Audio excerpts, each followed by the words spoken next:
This story took place in a rural area in China in the late 1990s. Tang was a famous carpenter in the village who was highly skilled. Many other carpenters followed Tang to apprentice level. Early this morning, someone came to the house to ask Tang to build a new house for him. This guest was Old Wang, an influential person in the village. Lao Wang had been a contractor for a vegetable market in the western village for several years, so he had earned a lot of money. After discussing the cost that Mr. Wang offered was quite stingy, but he was still not satisfied.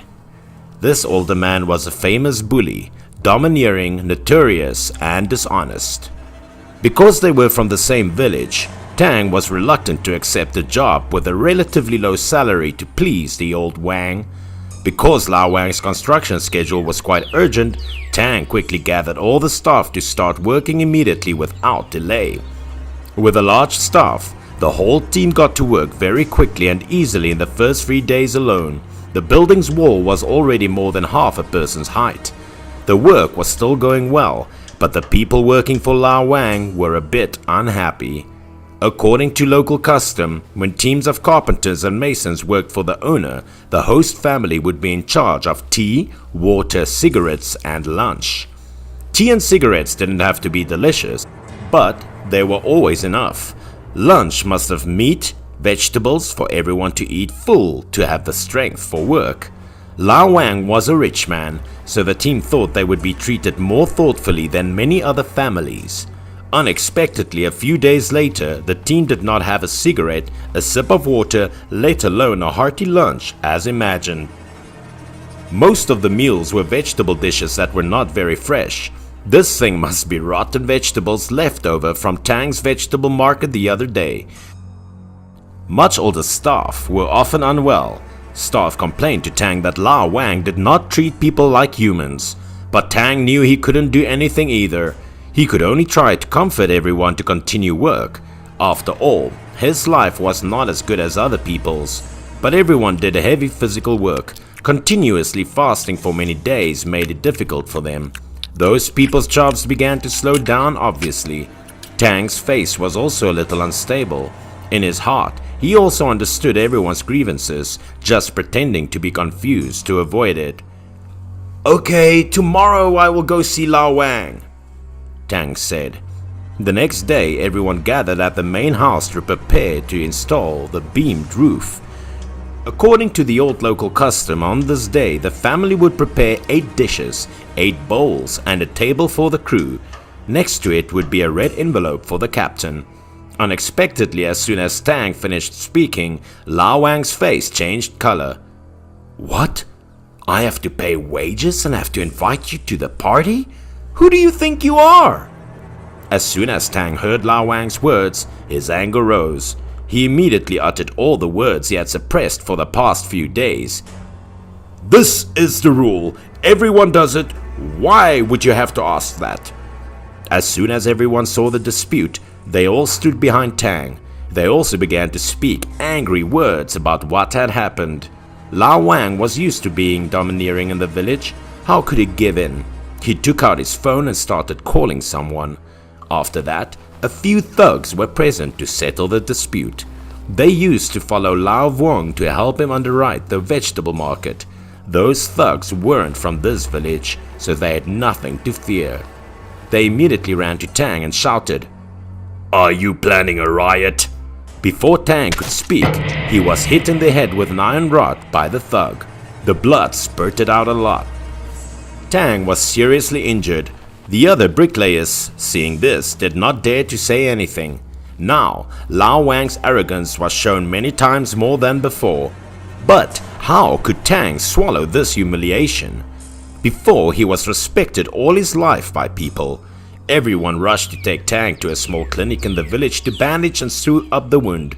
Fortunately, his injury was not serious. When it was almost noon, everyone sighed in anger and went back to work because they knew Lao Wang's human nature wouldn't pay them the rest if they quit. When the work was almost done, Tang returned. He used a ladder to climb the roof. Seeing that everyone who looked at him wanted to help him, but Tang refused everyone's help because he was planning on his own. There was no need to discuss Tang's level. With just a few moves up and down with 2 hammers, soon the entire roof beam frame was completed by Tang. 2 days later, all the tiles were covered on the roof. Finally, Lao Wang's 4 magnificent large tiled houses were built. People in the village could not help but whisper about the largest house in this region. 1 month later, the house was completed. The villagers gathered together again, but there was a new theme about Lao Wang's house. After moving to a new home, Wang's mother, who was still recovering, suddenly died of a serious illness. Because Lao Wang and his mother used to have a bad reputation in the village before, no one cared when his mother died. As for Lao Wang, since he moved into the house, fires had occurred continuously. The mother died, the wife divorced. His daughter was about to be married off to the town's mayor to strengthen their relationship. Suddenly, the husband's family changed their minds.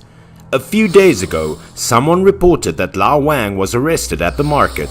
Several times when the police came to the market gate, the whole vegetable market was scared and no one dared to intervene. The brothers who followed Lao Wang all left one by one.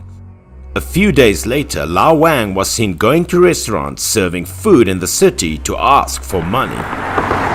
Maybe there were so many unhappy things during this time that his mind lost focus for a while. When Lao Wang was crossing the street, he was suddenly crushed by a speeding car. No one expected that a famous person like Lao Wang would die so tragically. After Lao Wang's death, his family suddenly became poor. At this time, Lao Wang's wife said that the assets in their family all belonged to her. She had only written for divorce with Lao Wang but had not yet gone to the city to apply for a certificate. His wife sold the newly built house to a businessman from the city. After she took the money and left, never to return. The new owner in that city wanted to build a small second floor, so he sent workers to demolish the roof. But when the worker lifted the tiled roof, he was stunned. Although this worker had worked in the construction industry for many years, he had never seen such an incident. On the main beam of the house, there were 7 large iron nails with strange shapes that were nailed side by side. For a moment, no one dared to move. Everyone felt that something was wrong. After observing it for a long time, an old worker saw a clue. He said it was witchcraft in the carpentry profession, nailing the family feud with a coffin. With this spell, everyone in the house would die. The house was eventually demolished and rebuilt as a 2-story building from which nothing happened. Because of this incident, people did not dare to ask Tang to work anymore.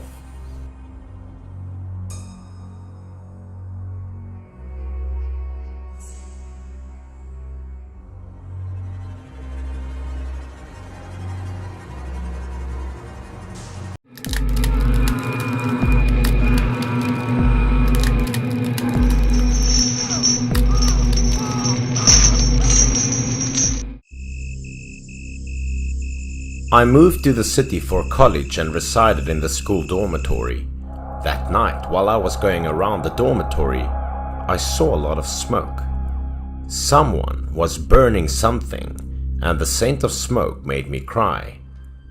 Going a bit further, I noticed an old lady in an alley near the dormitory burning joss paper on the ground. Curiosity piqued. I opened my eyes to take a closer look because she appeared to be doing something other than burning joss paper. She was wearing slippers and was continuously banging on something. That was strange to me since I'd never seen anything like it before. Curiosity caused me to pause and take a closer look since she sat with her back to the entrance, and I wondered what she was doing. So I lifted my body to improve my vision. The more I stared at it, the more terrified I became. The old lady kept banging on the item while murmuring as if she was casting a spell, which was terrifying. And then I realized what she was striking on was a paper doll. It was carved in the shape of a human, laid on the ground and beaten mercilessly. I mustered the guts to approach her and listen to what she was saying.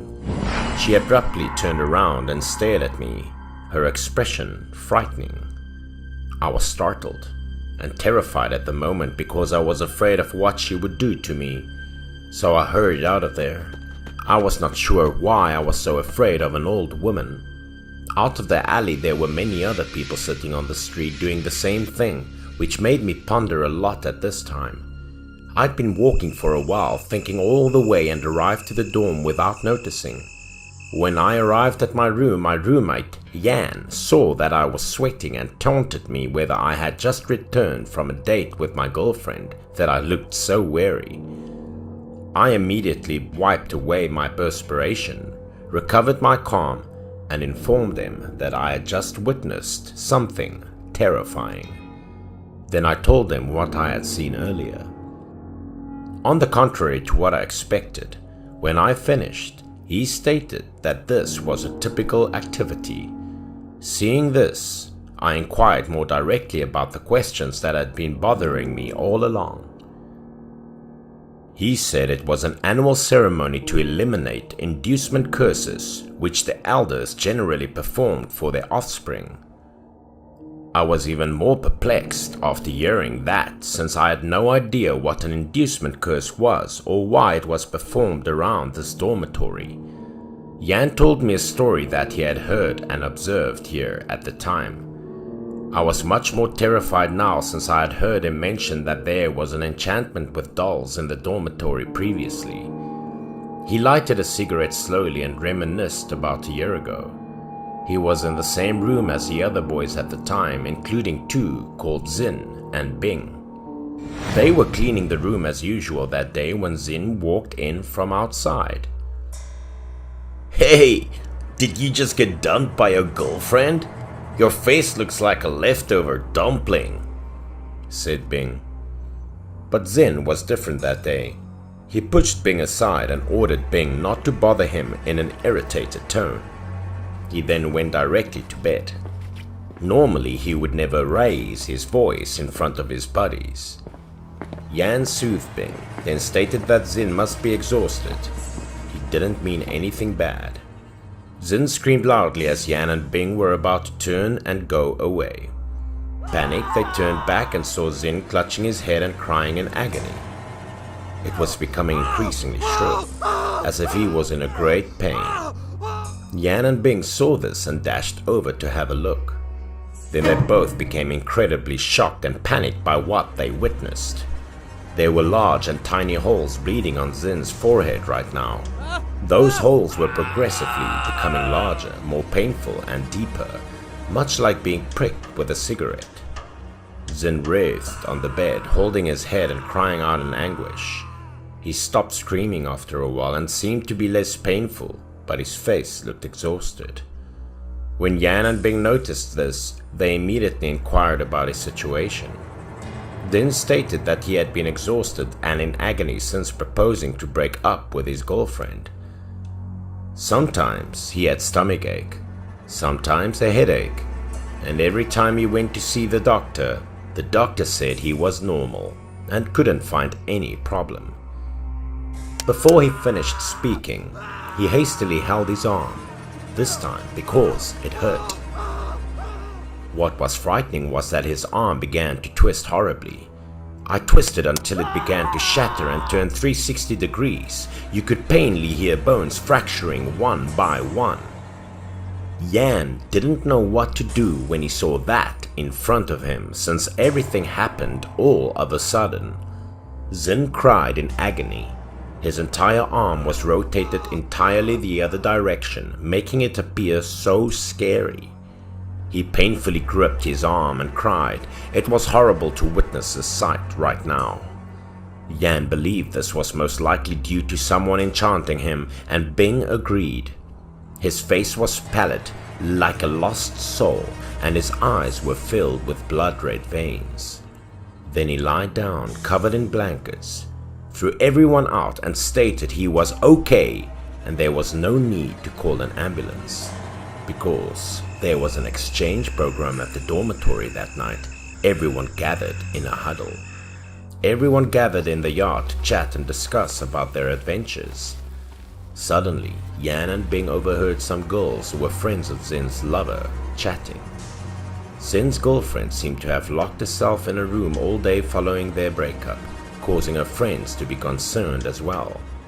Hearing that, Yan and Bing assumed that because they had broken up, it was so sad that it had occurred so terribly.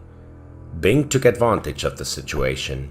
He had a long-standing crush on Zin's girlfriend, so he purchased a box of cakes and went to the girl's room. When he arrived, he saw that the room's door was ajar and that there was a weird noise within. Bing peered inside by mistake, but he couldn't see clearly, so Bing looked through the glass on the door and was going to call her. But on the inside, the girl was sitting on the bed and performing strange things. She grabbed a ragdoll and stabbed it repeatedly with something.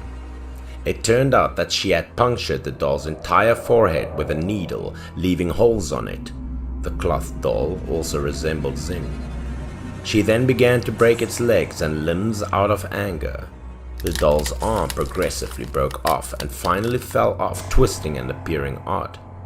Her face was pallid with malicious purpose and her lips were muttering something extremely frightening. Finally, she rose up and opened the window to the room, dumping the doll out of the window as if she was about to throw it on the ground. She read something on her lips before throwing it, and as she let go, the doll tumbled down. Bing was terrified after seeing everything, so he didn't dare to knock on the door. Then he turned to find Yan, planning to tell him everything. But as soon as he walked down to the yard, he noticed a big crowd.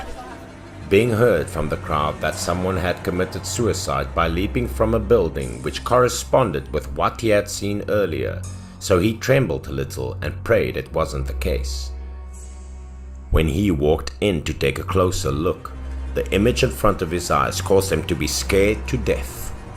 Zin was the one who leaped from the floor and his limbs were shattered, much like the doll Bing had seen previously. I began to panic and worry since I hadn't been aware of such a dreadful spell, and I couldn't believe that girl could do such evil things only because of a breakup. And Yan claimed that both the police and the forensics said Zin committed suicide. No one could find out anything, but at the same time, everyone in the school knew, so she moved to the other school afterwards. And the worshippers from earlier did so to break the spell on that doll with a replacement paper doll.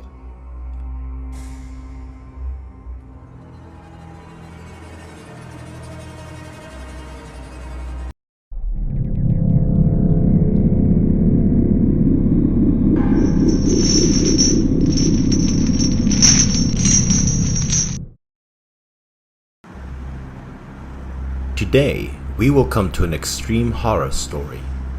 It happened during a camping trip between me and my two best friends, Aiko and Akira. The day we went camping was also the occasion for Aiko and Akira to celebrate their first anniversary of dating. We chose a small mountain village to experience. The three of us quickly entered the village. Because it was deserted countryside, there was no accommodation service here. That made it difficult for us to find accommodation. How lucky we were. We asked around in the village and were introduced to a wooden house located at the end of the road. We looked at the gate outside, feeling this house was quite good so that we could stay for a few days and get to experience life here. After observing for a while, we decided to go inside and have a look. Either way, we had no other choice. Akira and Aiko went in first, and I stood behind to take a souvenir photo. Inside this house was a large courtyard. If this place was a hotel in the city, even it should be enough to park a car. After a while, from inside the house, an older woman stooped to meet us. She looked old but still quite lucid. She said that there were many empty rooms here. She looked cold and mysterious but acted extremely kind.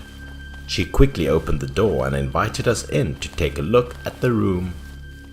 The first room she took us into was a large bedroom. Inside was a bed big enough for all three.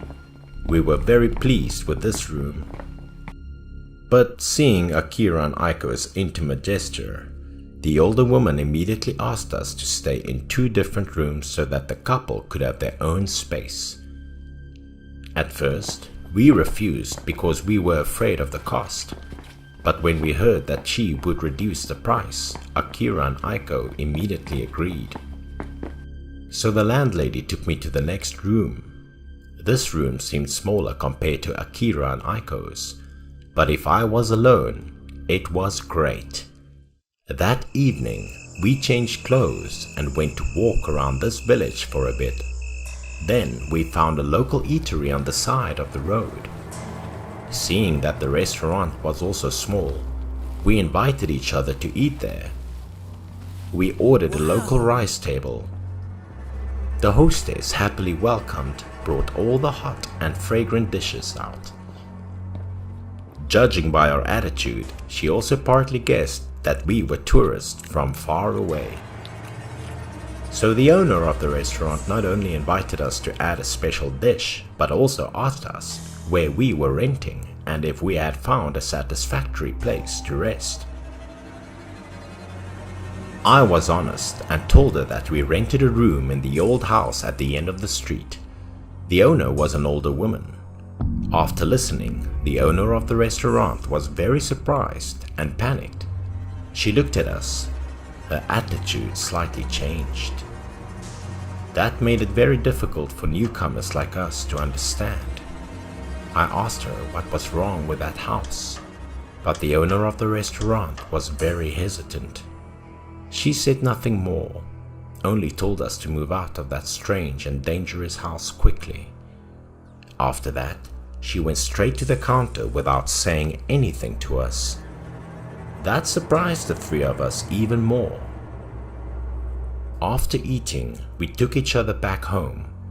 The house was still very normal, and there was nothing dangerous, as the owner of the restaurant told us earlier. We walked inside without any warning, happily greeted each other, and then went back to our rooms. Aiko and Akira also returned to their rooms. That night, alone in my room, I kept tossing and turning, unable to sleep. In the middle of the night, my stomach suddenly twisted in pain. I didn't know the reason why. I quickly sat up, agonizingly clutching my stomach, and walked out the door. I was about to run over to Aiko and Akira's room to get medicine for my stomach ache, but the pain made it impossible for me to walk. I went straight to the toilet, gnawing on my loneliness in the quiet night. After dealing with my trouble, I went straight to my room. On the way, I passed the landlady's room. Seeing that the house owner's room light was still on, I suddenly remembered the story of the restaurant owner. I stopped curiously, looked inside to see what this older woman was doing. But the scene in the room aroused suspicion in me. I leaned back, trying to regain my composure. After that, I decided that I would follow this mysterious older woman's movements to see what she wanted to do. I saw her standing in the room, hands clasped in front of the altar, muttering a few words as if she were talking to her 2 children. I tried to look closely at the characters on the altar image, feeling more and more goosebumps with the magic action this older woman was performing. I discovered on the altar the remains of her 2 children. They looked quite young and very happy. Then she picked up the 2 dolls on the table, her murderous eyes looking at them as if they were plotting something. The older woman then cast some strange spells that I didn't understand, and then climbed onto a stool. She threw a short rope on the ceiling pole. At first, I thought she was about to commit suicide. But it wasn't that the length of the rope wasn't enough for her to hang herself. Then she let out a devilish laugh and picked up the 2 dolls.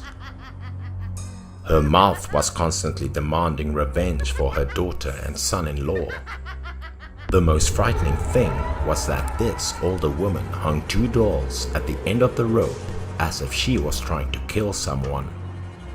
Then she let the two dolls float in the air under the ends of two ropes. I witnessed the strange sight and actions of this woman and suddenly shivered a little. I thought this older woman was just a weird, crazy woman. Seeing that it was not my business, I went straight to my room to sleep again, not paying any attention anymore. As I walked, I reassured myself to forget the horror story of the older woman. In other words, I wanted to stop obsessing over what I just witnessed. Her cruel words kept ringing in my head.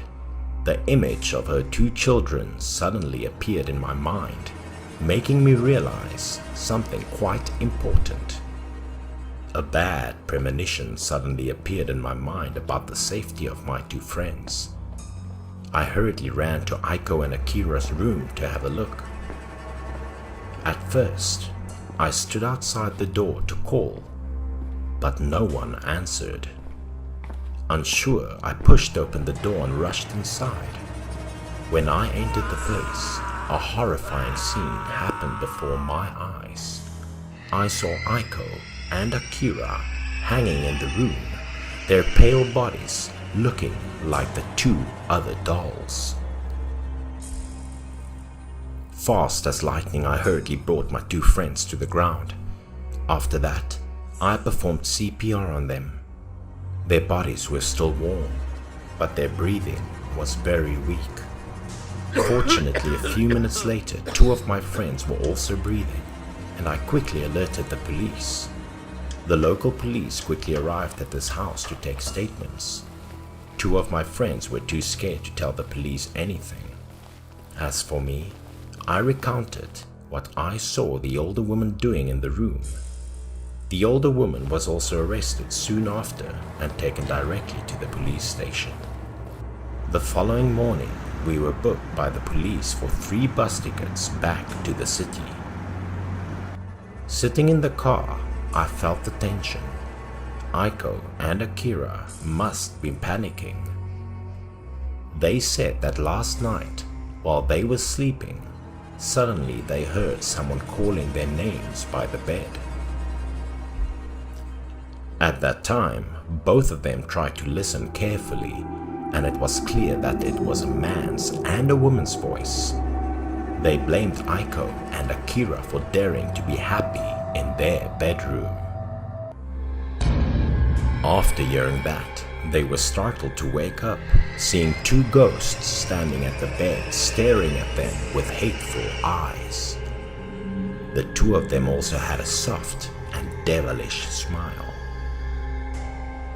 After a while, for some unknown reason, Aiko and Akira were hypnotized, then took the rope and threw it up to the ceiling to hang themselves.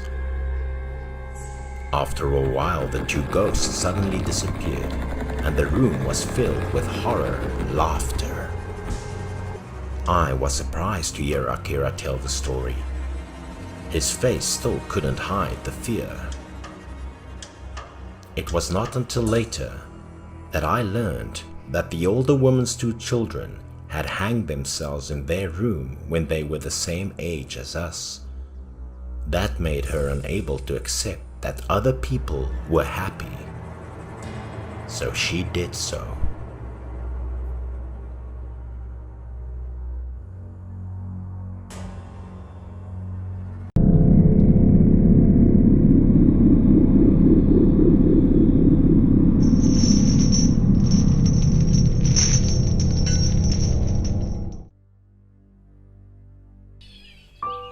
This scary story took place at a coastal village, a place that was covered with thick fog for a whole year. That day, Mr. Su's family held a party to celebrate his grandson's 10th birthday. The whole family gathered around singing birthday songs to the kid. The kid then made a wish and blew the candles on the cake. He cut the cake into pieces and left the best one for his grandfather. He placed the cake on a white plate and gave it to Mr. Su with both hands. Since the kid had drunk a lot of soda, he told everyone that he went to the restroom to urinate. As he was about to rush out of the house and ran straight to the restroom, he suddenly froze by the scene outside. The pitch-black night in the countryside together with the freezing fog terrified him as soon as he opened the door. He went back inside and spoke in a plaintive voice. His face turned pale as he tried to hold his pee. Later he had to tell his dad to accompany him to the toilet. The dad comforted his son as he led him to the restroom, saying a boy must be brave and courageous in order to do big things in life. The kid replied that he saw a figure outside gazing inside the house, which made him scared. The father was under the impression that there must be someone stalking or perhaps just a neighbor coming over to his house. But when he looked outside, there was no one there. He told his son to go inside the toilet room, while he waited outside and had a cigarette to keep himself warm. Suddenly a strange noise startled him. He turned his head and looked in the direction of the noise, then saw a figure which appeared to be of a woman. Feeling doubtful, as he wasn't sure whether that was a woman or a ghost, he yelled, "Who's that?" The grotesque shadow was there right at the door. Due to the thick fog, he couldn't make out who it was. Feeling annoyed, he yelled loudly, "Who are you?" The shadow disappeared instantly, leaving him gaping with astonishment. The man reflexively rushed outside to check, but there was nobody in sight, which terrified him even more. As the man had no idea what was happening, his son walked out of the restroom in a weird posture. He looked strangely like someone who had lost his soul. He looked down while heading back to the house. Hair covered half of his face. What was worth noticing here was, his crotch was soaked as if he had peed in his pants. Seeing the bizarre behavior of his son, the father called his name loudly, but the kid didn't reply as he went straight to the house. When he got inside, his face looked horrifying, one of his eyes wide open while the other one narrowed. His mother was scared to see one of her child's eyes being injured. She yelled loudly, but the kid just fixed his gaze on the food on the table. He rushed to the table like a starving tiger. He grabbed the food, then greedily devoured it like a hungry ghost in the presence of the whole family. Never in his life had he eaten this much, hence everyone feeling worried about him. Mr. Su placed his hand on his grandson's shoulder. He asked, "My grandson, are you okay? Don't eat like that or you will choke." All of a sudden the kid started trembling, then reached to a fork on the table and stabbed to behind. The sharp fork went straight to the man's eye, which made him fall backwards. Blood was spilling everywhere. The scene was now extremely frightening. Everyone rushed to Mr. Su as he screamed in horror. Mr. Su's son instantly took him to the hospital. As they were a few steps out of the house, the child giggled hysterically. His mother looked at him in a scared manner. The kid suddenly acted in such a spooky way, as if he had been possessed by a demon. He watched his grandfather while laughing delightfully. The next morning, Mr. Su returned home from the hospital. According to the doctor, his injured eye had been blind permanently. The grandfather sat in the living room. His grandchild had been locked in a room by his parents. He smashed things and screamed loudly. He was no longer a 10-year-old normal kid. Now he looked like a ferocious, bloodthirsty demon. The parents sighed deeply. They didn't know what had happened to their child. After thinking for a while, Mr. Su told them that the kid had been possessed. The man was amazed by his father's remark. Mr. Su told him to set out tomorrow. They had to ask the exorcist to remove the evil spirit out of the child. Everyone was sleepless that night. The couple was in great pain as their son had to deal with such an awful incident. The woman sobbed. She was hurt to find out the villagers had circulated rumors that her child was mentally unstable. The husband reassured his wife, but the woman couldn't stop crying. She spoke with her tear-filled eyes, feeling scared that the child would not make it and hence lost his mind and lived as a psycho for the rest of his life. The next morning, the villagers gathered at Mr. Su's house to witness the exorcism.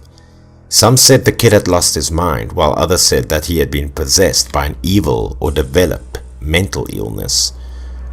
An altar was placed in the middle of the yard. The husband and the wife tied up his child, then put him on a chair.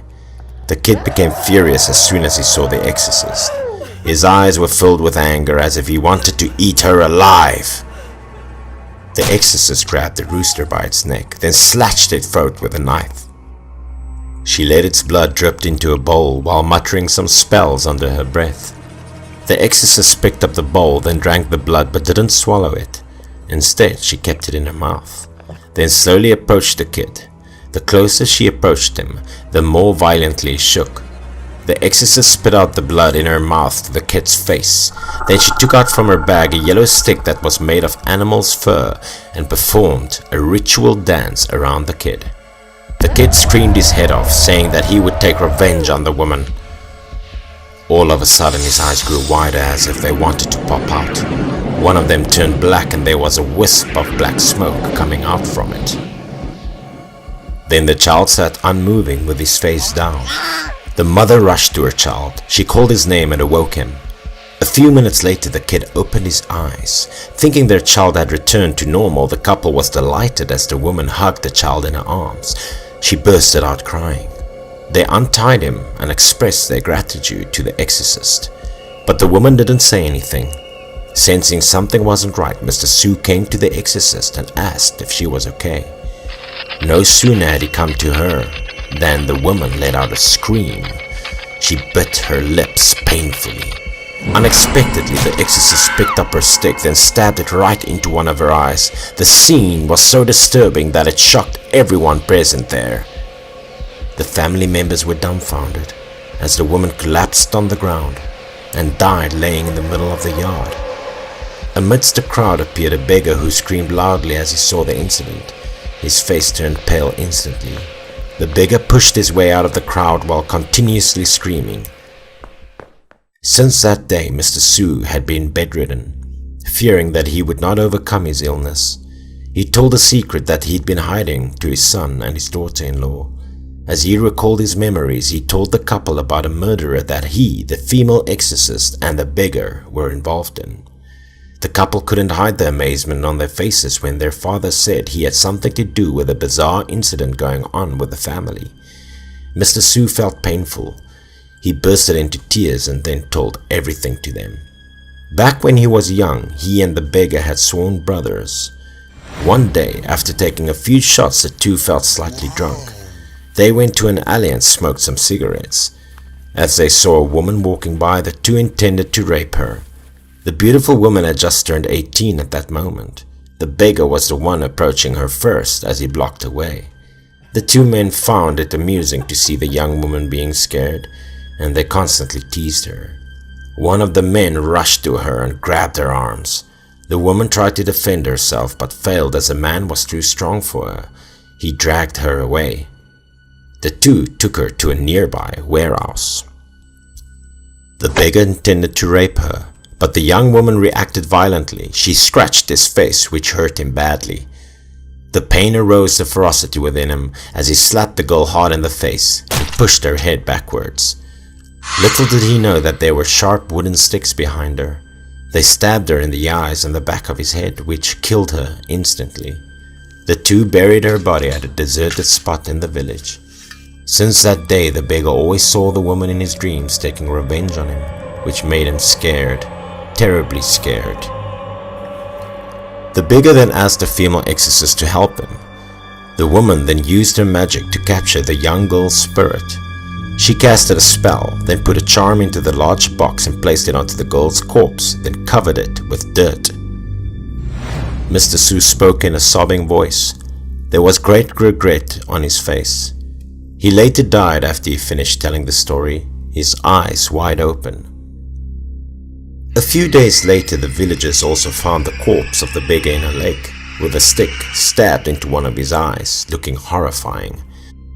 It turned out that the young girl's grave had been digged open by the animals in the forest, hence her spirit had invoked and took revenge on those who harmed her. This creepy story had been told by the villagers for many years.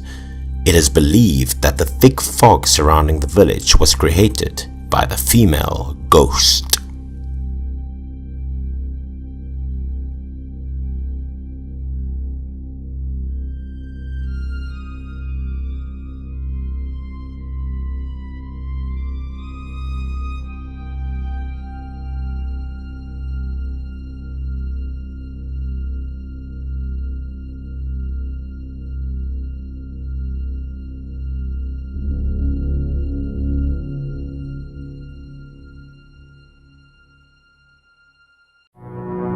Killing someone by using a straw scarecrow.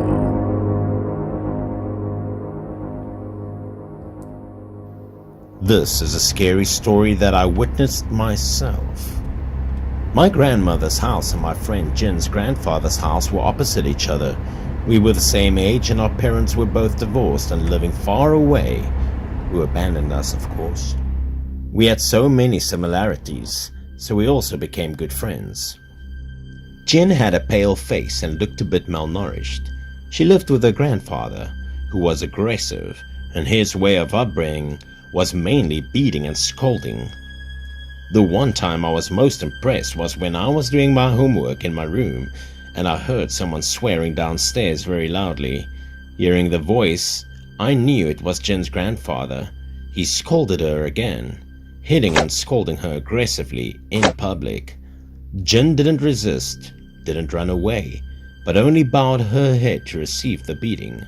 Some people in the neighborhood saw this and were deeply saddened, immediately stopping and tried to convince Jin's grandfather to stop being so violent towards her. But he was a stubborn, selfish and very aggressive person. Anyone who dared to stop him would be scolded and cursed with harsh words. "If anyone ever challenges me, I will beat them, and I will beat the child, so get out of here!" Therefore, the people around him also didn't want to be involved in what he did. 1 year ago, I was also beaten like this, beaten until my eyes were black and blue. I couldn't accept this, so I understood what Jin was going through. The two of us decided to run away to the roof of a building when we wanted to escape. It was our secret little attic. Jin's heart was obviously filled with hatred towards her grandfather, including her parents who abandoned her and made her miserable as she was then. Every time she was beaten by him, she would record it in a notebook, which the purpose of was to avenge when the time would come. Jin hid it in the corner of the closet in the attic where no one could find it. Later, as we were growing up, when I was in my freshman year of college, I took a vacation to visit my grandmother, and from there, I discovered Jin's terrible secret. She dropped out of high school after entering society. We rarely saw each other. We hardly had any contact with each other anymore. As soon as I went upstairs that day, I saw Jin's grandfather's door with a white wreath like a house in mourning. When I got to Grandma's house, I asked how it was Jin's. At this time I knew that Jin's grandfather was dead. This made me surprised, so I asked her why he died. I just thought he died of old age at first, but I didn't think it was a suicide. Before he was discovered, he had been hanging for several days. Everyone said that they were also surprised because with Mr. Jin's character, he would never hang himself to commit suicide. Jin, after hearing that I had returned to his hometown, came to me to inquire about the situation. She looked indescribable then, as she was 180 degrees different from when she was in high school and looked like a gangster senior. Seeing Mr. Jin die, I wanted to comfort her so that she would be less sad and not blame herself. But she didn't seem sad. She even felt comfortable being alone. Jin's face looked very relaxed. Not a single tear had fell. And she also told the truth, that she wished her grandfather had died sooner. After a year we were completely different, could not find a common topic anymore, and the conversations that we would have ran dry. Jin was busy with work, so she left first, leaving me alone in the old attic. But I felt curious. I really wanted to know, what did Jin go through all those years?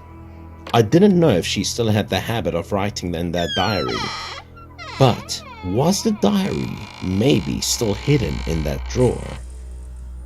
Opening the cabinet, I couldn't help but be surprised. There was a scarecrow dangling inside, a creepy one. There was plenty of bloodstains on the straw scarecrow. Then, I also found Jin's diary in the closet. I nervously opened it and was surprised at what was written inside. It recorded the method of using blood and a scarecrow to curse someone, and the cursed person would die just like the scarecrow.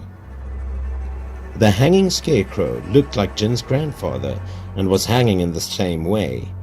I started to understand what had happened when I heard someone's voice behind me. While I was in my own thought, my neighbor, Auntie Liu, was upstairs to get some clothing. She startled me. The contents of the notebook made me confused. I did not believe that Jin could kill a grandfather like that. I didn't dare ask Jin about this, nor tell anyone. I could only put the diary back in its place, pretending I didn't see it. After that, we hardly saw each other ever again. Sometimes we did have a little contact, but just politeness because she scared me. She also said in her diary that she would use the same method to deal with her parents, whom she hates very much. I really don't know how to solve this problem.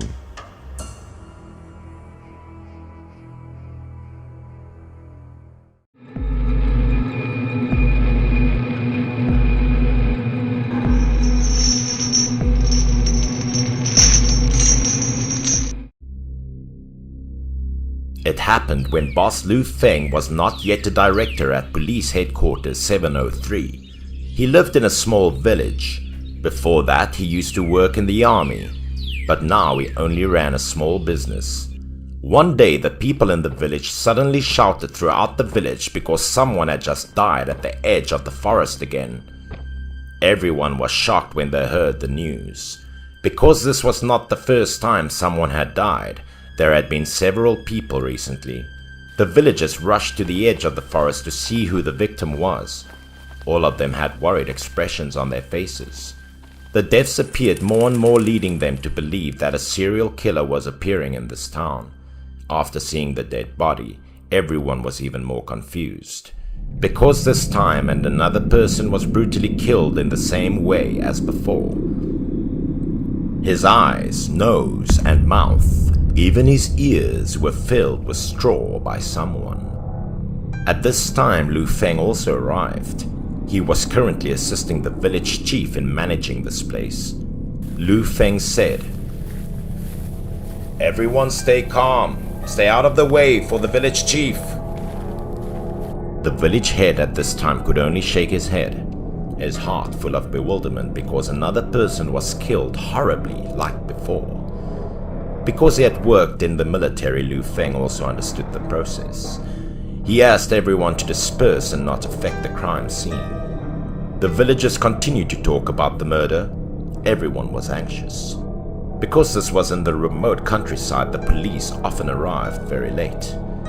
Finally, the corpse was transferred to the best healer in the village to do an autopsy. Lu Feng and the village chief anxiously awaited the result outside. After a while, the healer also finished doing an autopsy and called them in to have a look. The healer couldn't believe his eyes and didn't know what to say, so the healer called the two of them inside to witness the incident with their own eyes. After the healer dissected the body to examine the inside, all of them were shocked and scared. The inside of the victim's body was now stuffed with straw. The village chief felt that this killing method was too cruel. Why did they stuff the victim with straw like that? But the healer said, "The scary thing here was that the straw grew from the inside of the dead person's body.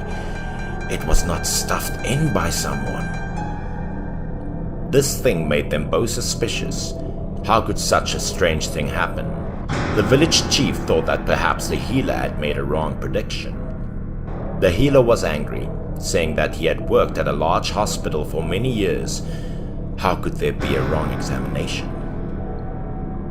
After hearing that, the village chief immediately asked Lu Feng to investigate this case because he didn't know when the police would arrive in this village. Up until now, Lu Feng had never investigated murder cases, so he hesitated a bit but still had to listen to the village chief's words. That night, Lu Feng set up a patrol team to go around the village. Each person would hold a torch and a wooden spear as weapons. Then they split up to look for evidence. The team kept looking for information like that for 2 days, but nothing happened. On the third day, while they were patrolling the entrance of the village, suddenly Lu Feng felt a severe stomach ache and needed to find a place to go to the toilet urgently. So Lu Feng placed a torch and spear near the rock. Then he went into the bushes to solve the stomach. Perhaps because he ate a lot of seafood in the afternoon, he had a stomach ache. It was comfortable to go to the toilet on time. While he was going to defecate, Lu Feng saw a black shadow appear from afar. It seemingly was dragging something. In the dark, Lu Feng saw a man in a robe. He was stuffing something into another man's mouth. And then the man waited silently. In the dim darkness, Lu Feng could not see the man's face. But a terrible thing happened. Straw began to grow from the mouth and eyes of the man laying on the ground. In just a few moments, they sprouted and fruited like rice seeds. After that, the man in the robe picked up those grains of rice and ate them with delight. Then he left the man's body there and left. Everything happened very quickly. Lu Feng did not have time to react. He could only pull up his pants, take the torch, spear, and chase after him. As soon as he caught up with the man, Lu Feng shouted and asked him to stop. The man was a bit surprised, but immediately threw a white powder at Lu Feng. But suddenly a thick fog appeared in front of him. The fog was so thick that Lu Feng couldn't see everything. There was a shadow coming closer to him. As soon as the shadow approached, Lu Feng almost froze. He was not a human, but a straw scarecrow with glowing eyes and terrifying sharp teeth. After regaining his composure, Lu Feng took a wooden spear and hit the straw scarecrow directly. Taking advantage of the dense fog, he passed Lu Feng easily. At this time, the fog was so thick that Lu Feng could not see clearly, but he was always on guard not to be attacked by surprise. From behind, Lu Feng felt a killing intent. A dark shadow was slowly approaching him. Immediately, Lu Feng turned back to defend himself. A straw tentacle suddenly rushed out of nowhere. The tentacle began to wrap around his neck and squeeze. Now it no longer looked like an ordinary straw scarecrow, but on its body grew many straw tentacles like an octopus. Lu Feng was squeezed by the monster to the point of suffocation and couldn't take it anymore. Then suddenly, Lu Feng remembered the knife that he brought tonight. Lu Feng tried his best to pull out the dagger. After getting the knife, Lu Feng immediately cut off the tentacle that was strangling him. And very quickly he turned back and slashed the monster with a deep slash that severed its shoulder in a large chunk. At this point, Lu Feng had the upper hand, so he raised his knife to prepare to finish it. He stabbed the knife straight into the monster's head and then gently pulled a long line to slit its head in half. Using the last bit of strength to resist, the monster threw white powder into Lu Feng's face again. Right after that, his mind was dizzy and he started to want to pass out. Knowing that he would not hold out much longer, Lu Feng tried his best to open his eyes. Lu Feng decided to hug the monster tightly to prevent it from escaping and repeatedly stabbed it in its back. The next morning in a dream, Lu Feng heard the villagers call him. He tried to wake up and saw everyone in front of him. In his arms, he still clutched the straw monster, and his whole body ached. Everyone helped Lu Feng to sit up. He was still in shock from last night's events, so he looked back at the straw scarecrow lying on the ground. That's right, the knife was still stuck in it by him. The villagers helped Lu Feng back home, and at the same time they also tugged the straw scarecrow to the village. Hearing the news that the killer was caught, the whole village eagerly gathered around to see. But when they saw that the killer was a straw scarecrow, everyone was shocked, so the village chief came to reassure everyone. This straw scarecrow had absorbed the moon's light for so long that it had turned into a monster. Then the village chief reassured everyone that he would perform a ceremony to banish evil spirits. Lu Feng was the person who directly experienced everything, but he also didn't want to speak up.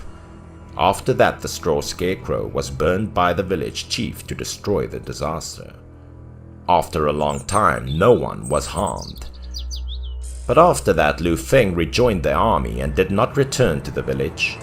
Later, Lu Feng became the director of Headquarters 703. One day, subordinates reported to him the arrest of a secret agent soldier. The interrogation should have been handled by a separate department. However, they had no way of talking to this spy.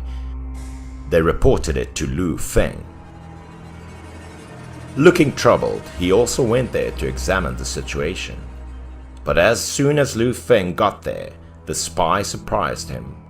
He was the healer from that village. The strange thing was that he hadn't changed at all from before. Only now, the healer revealed that that year, he had researched and planted a seed in the human body, helping to stay young forever. But when he fought with Lu Feng, he didn't fight back. So he took the hallucinogenic powder to throw it into Lu Feng and ran away, replacing it with a straw scarecrow. After that, the healer was convicted of multiple murders and was eventually executed. The straw scarecrow incident that year was also classified as a secret case.